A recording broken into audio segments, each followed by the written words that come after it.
미국에서 15초마다 주택 강도가 발생한다는 사실 알고 계셨나요? 이는 매일 약 4,800건의 절도가 발생한다는 뜻입니다. 그리고 경찰은 신고된 모든 사건의 13%만 해결할 수 있습니다. 그러니까 주택 보안은 심각한 문제예요. 농담이 아니죠. 하지만 걱정하지 마세요. 안전하다고 느끼기 위해 집을 요새로 만들어야 하는 건 아니니까요. 큰 비용을 들이지 않고도 나쁜 사람들이 집에 들어오는 것을 막고 귀중품을 안전하게 지킬 수 있는 방법이 많이 있습니다. 가장 먼저 해야 할 일. 보안 시스템이 없는 집은 침입이나 도난을 당할 확률이 300%나 높기 때문에 보안 시스템 설치를 꼭 고려해야 합니다. 하지만 시중에는 다양한 유형의 보안 시스템이 있습니다. 그렇기 때문에 특정 요구사항, 원하는 보호 수준 및 예산에 가장 적합한 보안 시스템을 선택하는 것이 어려울 수 있어요. 결국 전문 설치와 DIY 설치라는 두 가지 옵션으로 귀결되죠. 두 가지 방법을 함께 살펴봐요.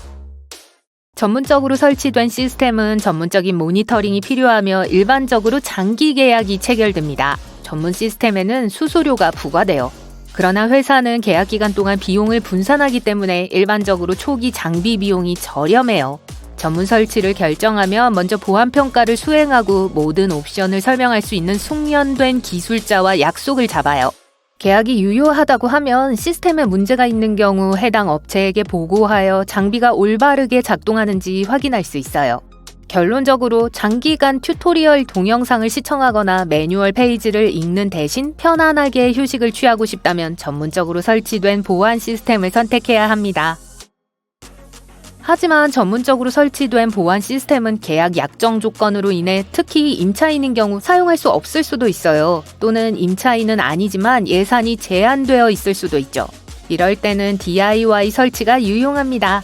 DIY 시스템의 가장 큰 장점은 전문적으로 설치된 시스템의 평균 모니터링 가격이 월 5만 원 정도인 반면 이 경우에는 월 2만 8천 원 정도라는 점이죠. 또한 DIY 시스템에는 설치 비용도 없어요. 하지만 이 옵션을 선택하려면 더 높은 초기 장비 비용을 예상해야 해요.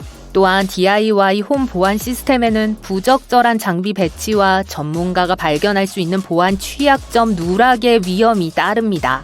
결국 시스템을 선택하기 전에 해야 할 가장 중요한 일은 집과 동네에 맞는 사항을 평가하는 것입니다.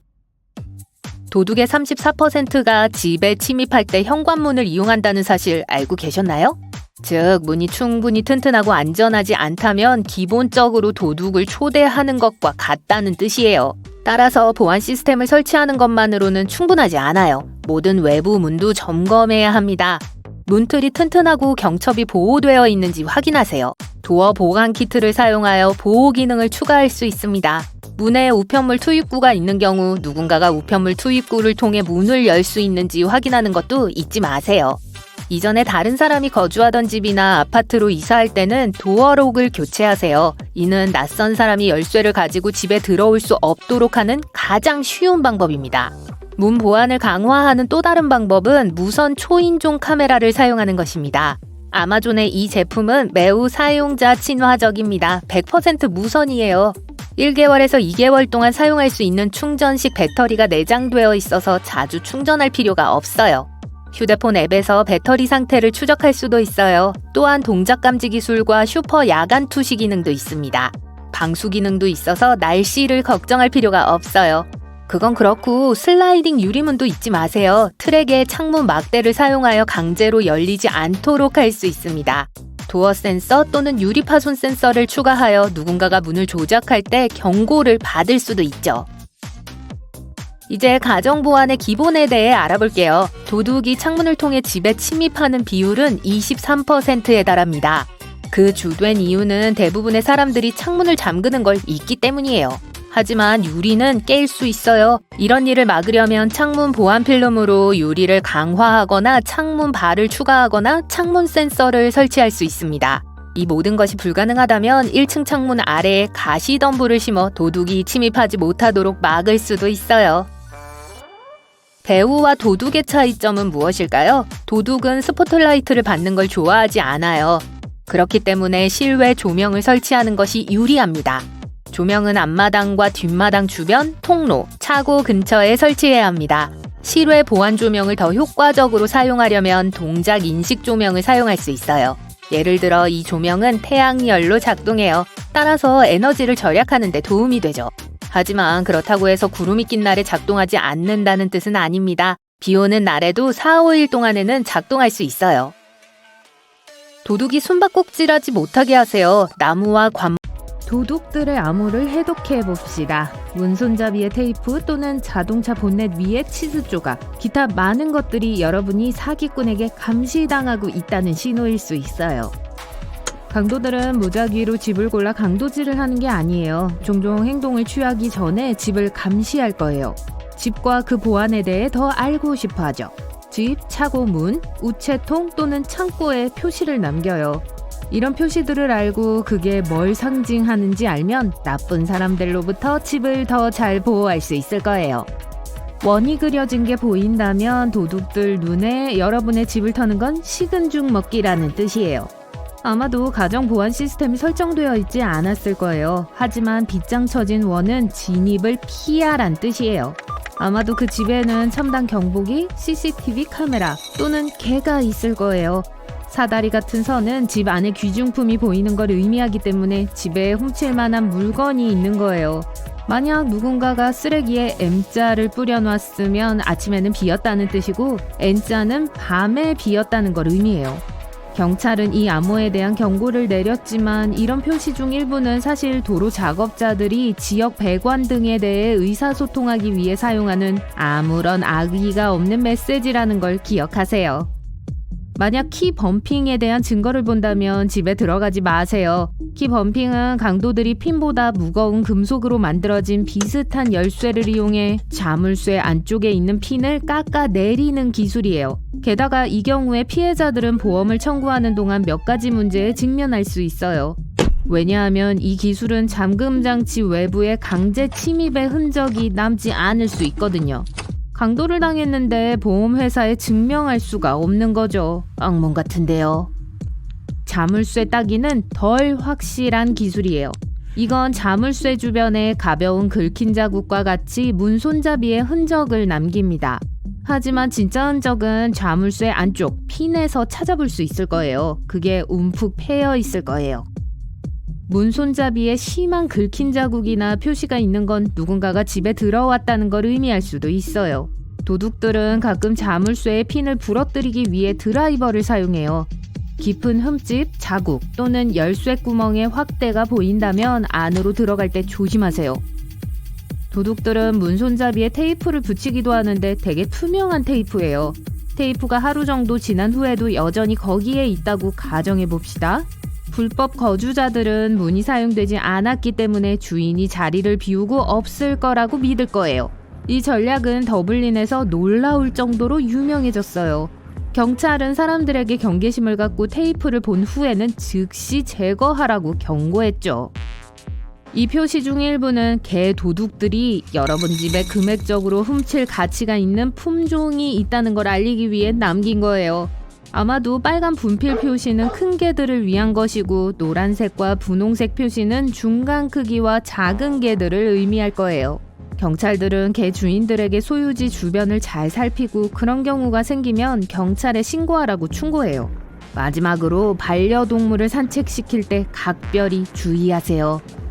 집에서 안전하게 있는 비결 중 하나는 보안을 잘 유지하고 재산을 잘 아는 거예요. 예를 들어 현관문 잠금 장치가 여전히 반응은 하지만 느리게 작동하는 경우 도난 시도의 징후일 수 있어요. 이건 취약점 방법이라는 전술 때문일 수도 있어요. 시간이 지남에 따라 도둑들은 자물쇠를 약하게 만들어요. 아무런 흔적을 남기지 않고 도구나 물체를 사용해 잠금쇠를 악화시켜요. 여러분은 자물쇠가 낡았다고 생각하고 자물쇠 수리공을 부르는 걸 미룰 수도 있지만 그건 큰 실수일 거예요. 비슷한 예로 키가 잠금 내부에서 천천히 돌아갈 수 있어요. 안으로 돌리기 더 힘들다면 이건 보통 침입 시도의 첫 번째 신호입니다.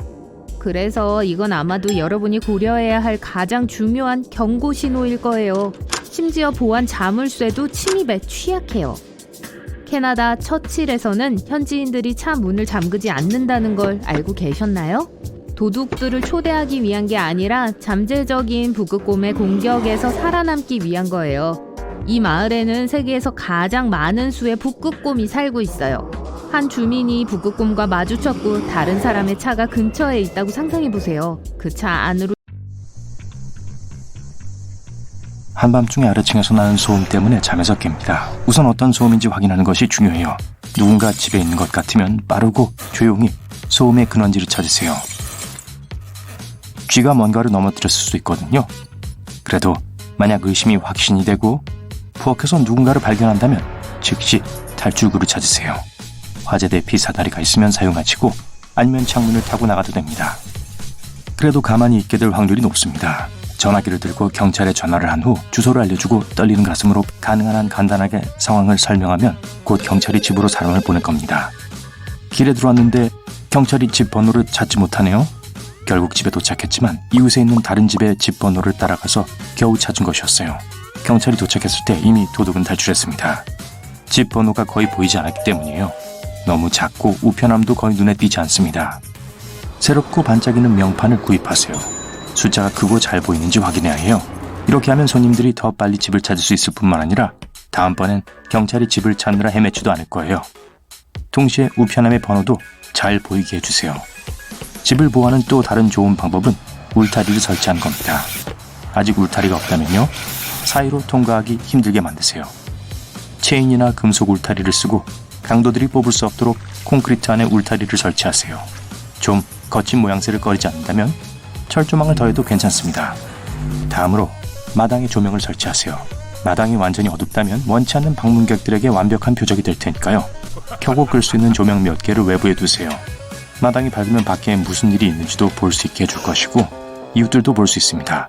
만약 이웃이 누군가를 발견하면 필요할 때 여러분이나 경찰에게 전화할 겁니다. 스포트라이트 카메라를 추가해도 좋아요. 이 카메라는 보통 낮 동안 꺼져 있고 동작 감지기와 함께 작동합니다. 어떤 움직임을 감지하면 밝아지는 조명으로 아주 환해요. 불이 켜지면서 동시에 녹화를 시작하는 걸 살 수도 있습니다. 이런 카메라로 도둑을 겁줄 수도 있고 무슨 일이 생길 경우를 대비해 영상 증거를 남길 수도 있습니다. 또 초인종 카메라도 있어요. 누군가가 초인종을 누를 때 집에 있지 않아도 대답을 할 수 있어요. 핸드폰이 초인종과 연결되어 있기 때문에 어디에 있든 핸드폰으로 전화를 받으면 됩니다. 모르는 사람인데 뭔가 수상쩍은 냄새가 난다면 집에 있는 척하고 관심 없다는 걸 알려주면 됩니다. 마당에 관목이 무성하면 도둑이 숨을 곳이 생길 거예요. 그래서 누군가가 침입했을 때 그 사실을 알아차리지 못할 수도 있습니다. 수풀을 잘 다듬어 주세요. 그러면 안전할 뿐만 아니라 뜰에도 빛이 조금 더 들 테니까요. 휴가 중일 때는 SNS에 자신의 행방을 올리지 마세요. 누군가가 여러분의 집을 감시하고 있을 수도 있어요. 여러분이 없어진다면 공격을 개시할 완벽한 기회입니다. 찍어둔 멋진 사진은 집에 와서 올리세요. 그럼 어떤 물건도 잃어버리지 않을 거예요. 그리고 사람들에게 여러분의 일상을 보여주지 마세요. 예를 들면 누군가가 하루 일정을 알면 시간을 기다리다가 장을 보러 갈 때 계획을 개시할 수도 있어요. 당연한 얘기지만 집을 떠날 땐 항상 문을 잠그세요. 안전한 지역에 살고 있다고 생각할지라도요. 그리고 방금 새 집으로 이사하셨다면 자물쇠도 바꾸세요. 아파트도 그렇고요. 아니면 그냥 방을 빌린 경우에도 같아요. 조심해서 잘못될 건 없습니다. 항상 누군가가 집 안에 있는 것처럼 보이게 하세요. 집이 비어 있어도요. 첫 번째 방법은 TV 시뮬레이터를 구입하거나 TV를 켜두는 겁니다. 이렇게 하면 원하는 대로 TV를 켜거나 끌 수 있도록 프로그래밍을 할 수 있습니다. 계속 켜두는 것도 이상하잖아요. 시뮬레이터는 실제보다 소비량이 적기 때문에 $2 정도를 아낄 수 있을 거예요. 플러그인 알람 시계도 구입해 램프와 연결해 보세요. 그리고 저녁 식사 시간과 밤 중 어느 때에 타이머를 맞춥니다. 아니면 남는 알람 시계에 라디오를 연결할 수도 있어요. 만약 여러분이 음악을 듣고 있다고 생각한다면 사람들은 확실히 어떤 것도 하려고 하지 않을 거예요. 그릴, 자전거, 갖고 있는 기계 등 어떤 귀중품도 밖에 두지 마세요. 대신 차고 안에 보관하고 단단히 잠그세요. 집 밖에 있는 보안 카메라는 직장에 있는 동안에도 물건들을 감시할 수 있게 해줄 거예요. 누군가 침입할까봐 특별히 걱정된다면 이 방법을 눈여겨보세요. 비교적 새 것이라고 해도 문을 더 튼튼한 걸로 바꾸세요. 도둑이 몰래 들어오려는 게 아니라 필사적으로 침입을 하려고 한다면 문을 완전히 부수려고 할 수도 있습니다. 쉽게 떨어지지 않는 튼튼한 것을 사세요. 창문도 마찬가지입니다. 바위가 부딪혀도 깨지지 않는 유리는 투자할 가치가 있습니다. 또는 보안 필름을 사용하세요. 유리창에 튼튼하게 붙이는 투명 플라스틱 필름지예요. 창이 깨지더라도 이 필름이 유리 파편을 제자리에 유지해 줄 거예요. 그러면 진입이 상당히 지연되기 때문에 네, 그리고 물론 집에 돌아올 때를 쉽게 알려줍니다. 일단 이 정보를 얻으면 완벽한 침입을 계획할 수 있어요. 경험 많은 도둑은 털기 쉬운 집의 체크리스트를 가지고 있습니다. 첫째, 문이나 창문을 잠그지 않고 둡니다. 집을 잠그는 것은 당연한 일처럼 보이지만 많은 사람들이 그렇게 하지 않아요. 높은 담장이나 조용한 동네라는 사실 덕분에 안전할 거라는 착각을 합니다. 아니면 잠깐 가게 다녀올 거야. 고작 5분 사이에 무슨 일이 있겠어? 라고 생각할 수도 있어요. 믿거나 말거나 5분은 숙련된 도둑이 들어와서 귀중품을 훔쳐서 도망치고도 남을 시간입니다. 보통 집은 낮에 비어 있습니다. 흔히 밤중에 도난 사건이 일어난다고 생각하지만 사실 밤 시간에는 대부분의 사람들이 집에 있어요. 걸릴 위험이 더 높죠. 모두가 직장이나 학교에 있는 낮에 침입하는 것이 도둑에게는 훨씬 안전해요. 비싼 물건이나 사치스러운 휴가에 대한 사진과 게시물을 SNS에 꾸준히 공유한다면 어느 날 집에서 귀중품이 없어져도 놀라지 마세요. 도난의 대상이 될 가능성을 줄이는 몇 가지 방법이 있습니다. 가정용 보안 감시 시스템보다 좋은 건 없어요. 범죄자가 경보와 작동 카메라를 발견하면 잠재적 범죄 대상 목록에서 여러분의 집을 제외할 가능성이 높습니다. 놀랍게도 개조심 표지만으로도 도둑을 예방할 수 있어요. 그래도 진짜로 개가 있으면 더 좋겠죠? 높은 울타리와 두꺼운 관목숲이 사생활을 보호해줄 수는 있겠지만 오히려 반대 효과를 낼 수도 있습니다. 물론 이웃들은 여러분이 뒷마당에서 뭘 하는지 볼 수 없을 거예요. 하지만 여러분이 집을 비운 사이 수상한 사람이 집을 기웃거리는 것도 눈치채지 못할 거예요. 집 주변이 그렇게 외지지 않도록 개방하는 방법을 고려해보세요. 현관 근처에 있는 그릇에 지갑과 자동차 열쇠를 보관하나요? 물론 나가는 길에 모든 것을 가져가면 정말 편리해요. 하지만 밤중에 도둑이 집에 침입하면 귀중품을 챙겨 조용히 도망가는 일도 더욱 쉬워집니다. 밤에 자동차 열쇠와 지갑을 보관하기에 가장 좋은 장소는 침대 근처입니다. 안전하게 지내세요.